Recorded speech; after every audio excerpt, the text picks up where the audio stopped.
how my heart sings a wonderful tune.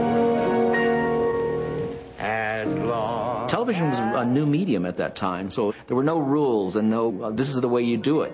So they were actually creating it, and actually Liberace, I think, created that talking directly to the camera as if the camera was a person. Thank you very, very much, ladies and gentlemen. His manager drove him around Beverly Hills, and he said, now look around at all these homes. And he said, okay. So, and then he drove him out to the San Fernando Valley, which is a kind of a working class neighborhood, which is over the hills from Beverly Hills. And he said, now look at these houses. What do you see different here than what you saw in Beverly Hills? And Lee said, well, I'm not sure. The houses were bigger and nicer. He said, no, it's something else. And then Lee said, oh yeah, the TV antennas. Every house in the valley had a TV antenna, but no one in Beverly Hills did. And so his manager said to him, that's your audience. Liberace had assembled an image. From a popular film about Chopin, A Song to Remember, came the candelabra. Now it was surname only, in the style of a maestro.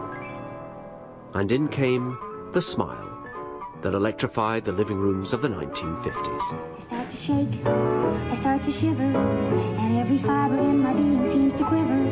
It's a feeling very close to ecstasy. That's what happens when Liberace winks at me. Liberace loved the lens. Viewers were accustomed to something much more formal, but Liberace flirted and beamed at the camera like no one before. The audience was bewitched. I never worked, just dilly-dally. Since I fell under the spell of this Svengali, I just sit there spellbound, facing my TV. That's what happens when Liberace winks at me. When my grandmother first saw Liberace, she was elderly. She had never seen TV before. She thought he was really real and he could really see her. And she had a weekly date with Liberace. She had to get dressed up, put on her best makeup, her lipstick, her earrings, her pearls.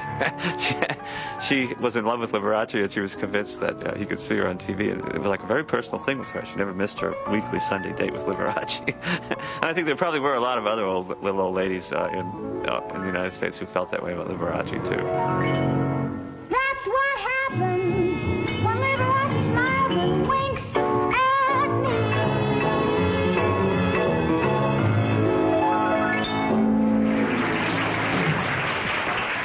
For my grandmother, television was actually an erotic adventure.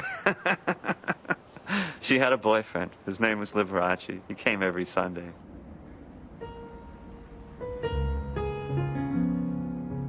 In 1954, the Liberace show could be found on 179 channels across the USA.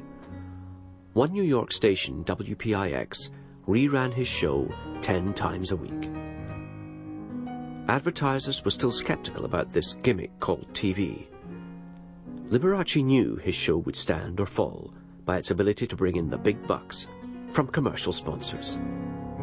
How did they greet you when you went in there to open up that new account? See? See, they were smiling, see? Real friendly service, that's what they're always talking about, and believe me, it's really so. We saw it happen, and we're very, very happy to be associated with such very friendly people as those that run the Citizens National Bank. $600,000 of new deposits at the bank sent a clear message. Liberace had magic. Now he was performing with the top stars of the day. Move that way a little bit. You're standing in front of my candelabra.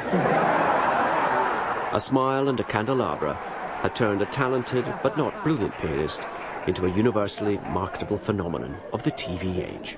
Mr. Jack Benny.